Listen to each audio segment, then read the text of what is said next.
CBN e a tecnologia, com Gilberto Sudré. Oferecimento VIP Rede, conexões digitais, 0800 722 8006. Hoje, sexta-feira, é dia de tecnologia aqui no CBN Vitória. Gilberto Sudré já está conosco, tem novidades em aplicativos. Gilberto, bom dia. Bom dia, Fernanda. Bom dia, bem-vinda de volta, né, das férias. Um prazer, né, de novo estar aqui.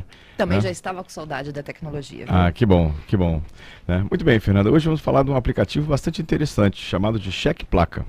Né? É um aplicativo gratuito que você instala em smartphones, tanto de iOS, né, a parte de iPhone, quanto a parte de Android. E ele permite que você consulte gratuitamente a placa de carro. Você digita a placa de um carro e ele diz para você se o carro é roubado, né, tem aviso de carro roubado ou não. E diz inclusive qual é a marca, qual é o modelo, o ano, que você pode inclusive identificar se é uma placa clonada, se a placa foi colocada num outro carro. Né? É um aplicativo do Sistema Nacional de Informações de Segurança Pública, né, junto do Ministério da Justiça, que desenvolveram esse aplicativo, que na verdade todo mundo conhece como Cheque Placa, mas o nome correto dele chama-se Sinesp Cidadão. Quando você procurar lá no Google Play ou no iTunes, procura pelo aplicativo Sinesp Cidadão, mas que todo mundo conhece como Cheque Placa. Né? Uhum. E aí, se o aplicativo identificou que o carro, por exemplo, é um carro roubado, ele já permite que você imediatamente já ligue para a polícia, no 190, né? Ou seja, ninguém vai abordar, né, uma situação dessa se o carro é roubado, mas ele já indica a situação de você pode ir lá e ligar para a polícia avisando que tem um carro, né, que foi identificado como roubado. Lembrando que toda a parte lá de consulta é feita na base de dados do Denatran, base nacional de veículos do Denatran, que indica se o carro tem alguma marca de roubado ou não. Até agora já foram feitos mais de 400 mil downloads do aplicativo, muita gente já fez o download, né, e mais de 5 milhões de consultas, né, já foram feitas pelo aplicativo, né, na base de dados do Denatran. Só para a gente ter uma ideia de estatística, em 2012 foram furtados, segundo lá o Denatran, quase 250 mil carros no Brasil. Né? Em 2013 as estatísticas não estão fechadas ainda, mas em 2012 quase 250 mil carros foram roubados no Brasil. Agora, muita coisa. Quem baixa um aplicativo desse? Quem está trocando de carro? Quem está fazendo compra ou venda? Exatamente, quem está querendo compra e venda. Ou também curioso, se você quiser ver alguma situação ou consultar algum carro, ou mesmo se está querendo comprar um carro, né? E aí você tem alguma preocupação de se o carro está roubado, se o carro é um carro realmente com toda a documentação em dia, então você pode ir lá e dar uma olhada, né, nesse aplicativo. Ficou bem popular, pelo jeito aí, bem popular o aplicativo. É mesmo? Isso, né? Exatamente. Bom, então já falamos um pouquinho do Cheque Placa. Aqui no estado também a própria polícia já faz uso, né, desse? Isso. Muitas forças policiais também usam esse aplicativo para poder fazer a sua própria consulta, né, saber se um carro, uma abordagem, se o carro é roubado ou não. Né? Ou seja, então ele já pode usar no próprio aplicativo, usando o smartphone gratuitamente para fazer essa consulta. Né? Bom, eu tenho uma dúvida de um ouvinte. Uhum. É da ouvinte Carla, tá? Okay. Ela te mandou a seguinte dúvida, Gilberto. Ela disse que ela está montando o próprio site e gostaria de publicá-lo no endereço com o sobrenome dela. Uhum. Por exemplo, ela bota lá www.osobrenome.com.br, tá? Ela disse que gostaria também que a mesma regra se aplicasse a e-mails. E ela pergunta se é preciso fazer registro de domínio, se é possível viabilizar o pedido dela. Bom, Carla, obrigado aí pela participação. É possível sim. Na verdade, hoje é um procedimento bastante simples, você ter o seu próprio domínio.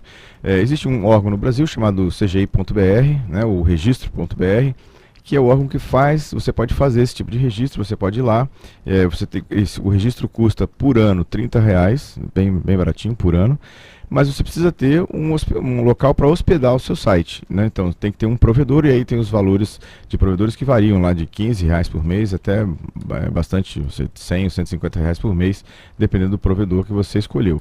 Então você pode fazer isso lá no Registro BR, fazer a definição do seu domínio e depois no provedor e contratar a sua hospedagem. Se você não tem um conhecimento muito próximo, né, não está íntimo da parte de tecnologia, minha sugestão é que você entre em contato com o provedor, de sua preferência, e ele faz esse processo todo para você, e normalmente os provedores cobram bastante barato para fazer esse tipo de registro, e já cria o seu domínio, já cria seu ambiente de e-mail, já registra lá no CGIBR e você paga já um pacote lá com tudo pronto, inclusive com a hospedagem, que fica bem mais fácil do que isso. O Google também tem uma aplicação chamada Google Apps, que você também pode instalar o seu e-mail e seu site lá. Custa também bastante barato também em relação a isso, então você pode escolher, né, o que você prefere, ou um provedor daqui do Brasil, ou então o próprio Google pode fazer isso para você. Entendido. E no Google é de graça? Não, também é pago.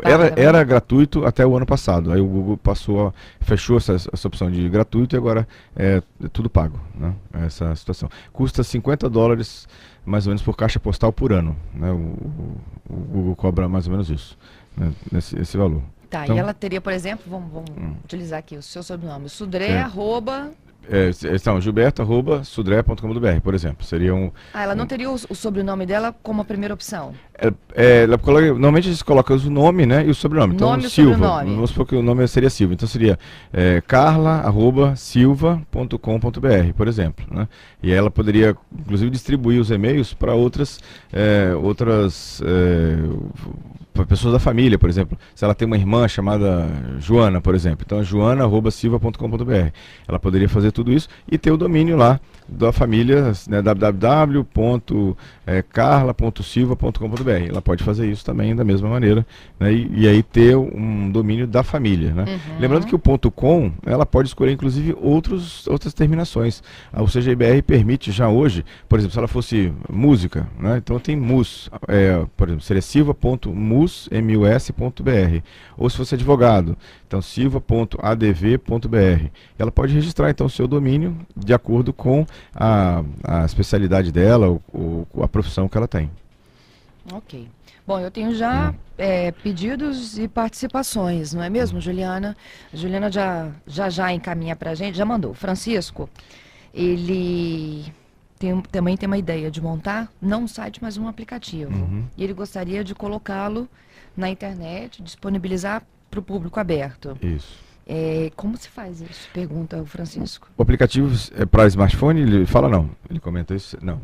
É um aplicativo convencional. Deve ser para smartphone, né? Já que Se for para smartphone, Francisco, obrigado pela participação, o que você deve fazer? Você desenvolve o aplicativo, tanto a Apple quanto o Google do Android, ele tem um procedimento, você entra lá no Google Play ou no iTunes, tem um procedimento de você submeter, porque esses aplicativos, todos que estão na loja oficial dos smartphones, eles foram avaliados. Então, você submete o aplicativo para as lojas, eles avaliam se não tem nenhum código malicioso, se ele foi desenvolvido de forma correta, e uma vez aprovado, esse aplicativo já é incluído automaticamente dentro da loja para ser baixado pelos usuários. Então, o procedimento que você deve fazer é desenvolver o aplicativo e depois submete essas lojas. Normalmente é gratuito, você não paga nada para submeter os aplicativos, e aí coloca os aplicativos lá na loja para eles serem aprovados e depois disponibilizados para os usuários. Ok. Para isso aí. Olha só, eu tenho alguns pedidos também de ouvintes pelo nosso telefone de mensagens, tá? Tem um ouvinte, o Elias, ele gostaria de pedir para a gente repetir o nome do aplicativo que faz a limpeza do smartphone, limpeza do caixa. Ah, ok. Chama-se, a gente falou na semana passada, chama Do Booster. Então, DUBOOSTER.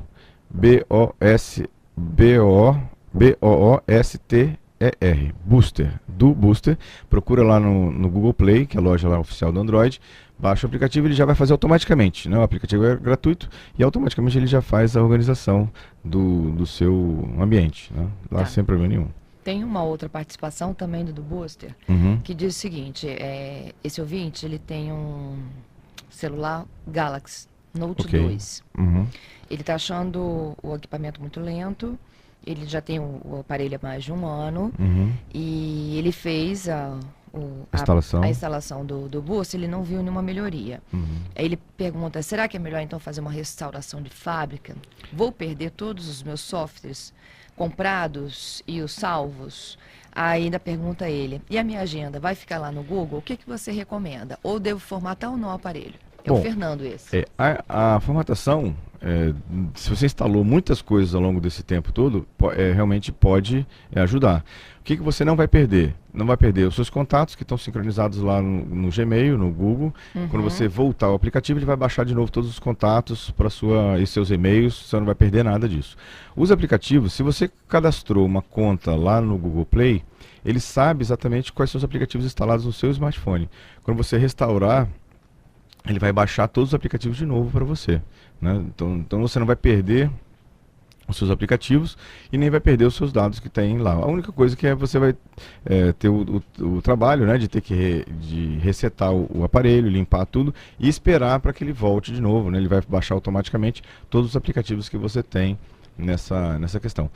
Então, assim, o trabalho é bem pequeno, só, na verdade, o transtorno é você esperar um certo tempo até ele baixar todos os aplicativos de novo para o seu smartphone. E aí, uma coisa que isso você vai perder sim, é se você selecionou os aplicativos, ícones dos aplicativos por tela, né? Você vai ter que redistribuir de novo os aplicativos nas telas, né, naquelas páginas do seu smartphone. É só isso, o resto vai ser preservado sem problema nenhum.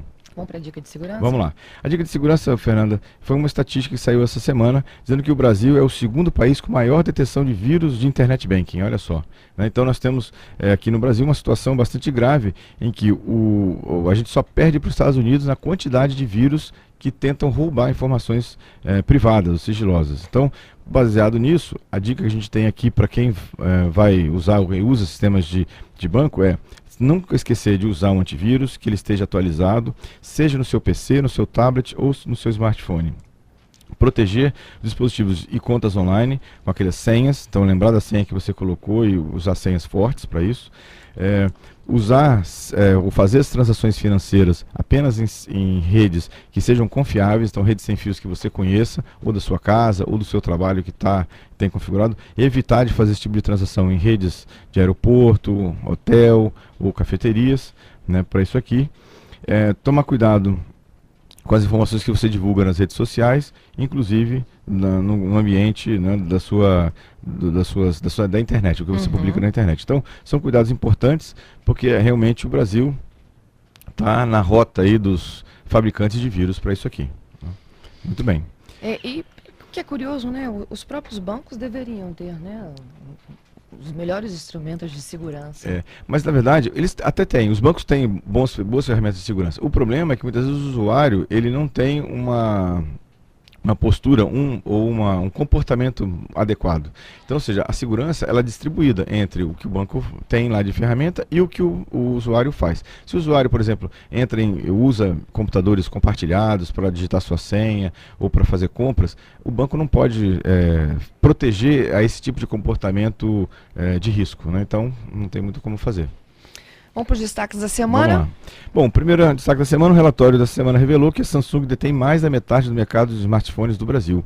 Na verdade, chega a um número surpreendente de 54% das vendas de smartphones no Brasil são da Samsung, né? Impressionante, né? A LG fica em segundo lugar, com 21%, e a Motorola ficou com 6,7%. A Apple aparece em quarto lugar, com 6,4% de vendas de smartphones no Brasil. Bastante significativo, né? O Android especificamente, agora o sistema operacional Android, ele garante a participação de 85% do mercado. Então 85% do mercado brasileiro de smartphones são baseados no Android, né? Outra notícia que aconteceu essa semana, a gente falou na semana passada que a Apple inaugurou a primeira loja no Brasil, num shopping lá no Rio de Janeiro, e esse ano, uma entrevista coletiva do presidente de lojas, né, do diretor de lojas da Apple, falou que vão ter outras lojas no Brasil, inauguradas provavelmente nesse ano ainda, ao longo de outras capitais do Brasil. Outra notícia também é que a Apple pode relançar o iPhone 4. Lembra que o iPhone 4 foi descontinuado com a entrada do iPhone 5?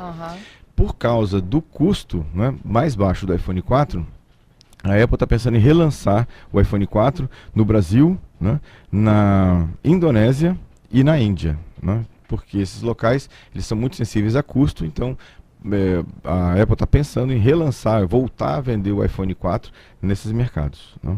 Essa semana também a Microsoft anunciou o fim do suporte ao Office 2003 e ao Exchange 2003. O que quer dizer isso? Quer dizer que quem usa esse tipo de software, né, ou seja, o Office 2003 e o Exchange 2003, vai parar de receber as atualizações.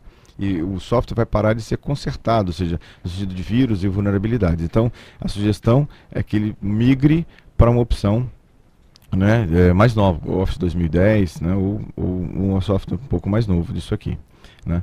E a ABS, que é a Associação Brasileira de Empresas de Software, liberou essa semana um aplicativo que você consegue fazer denúncia de uso de software pirata, né? Ou seja, então, esse aplicativo você instala no smartphone, tanto para Apple quanto para Android, e você, qualquer pessoa, anonimamente, pode fazer denúncia de uso de software pirata. Lembrando que software pirata é crime, uso de software pirata é crime, e além da questão criminal, você tem o problema de, usando software pirata, você nunca sabe o que tem dentro e pode vir um vírus nessa situação, né?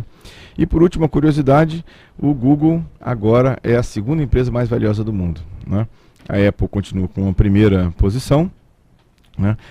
E agora o Google ficou em segundo lugar, né, como empresa mais valiosa no mundo. Veja que duas empresas, Apple e a Google, com empresas de software, de tecnologia, que são as mais valiosas no mundo. Interessante. Obrigada, Gilberto. Até sexta que vem. Até sexta que vem. Um grande abraço a vocês, nossos ouvintes. Todas as informações de Gilberto Sodré, dentro de mais alguns instantes, em nosso site cbnvitoria.com.br.